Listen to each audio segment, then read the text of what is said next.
যে আমি বিয়ে করতে চাই, তখন আমার চাকরি ছিল না।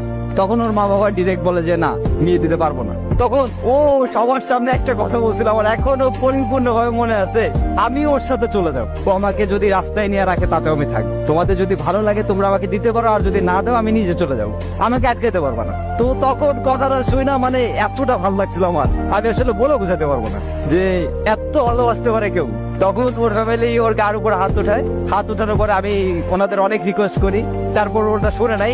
ও তখন আমার হাতটা ধরে সবার সামনে বলতেছে চল। সবাই বলছে না যে তুমি কিছু করতে পারবা না, আমি সবার একদিন দেখাই দেবো যে তুমি কিছু করতে পারবা, তুমিই পারবা, তোমার দ্বারা সবকিছুই সম্ভব, আমি সেটা প্রমাণ করাই দেবো। আমার কেন জানি ওর পর থেকে নিজের ভিতরে অন্যরকম শক্তি কাজ করতে থাকতো যে না, আমার কিছু একটা করতে হবে, আমার কিছু একটা করে দেখাতে হবে।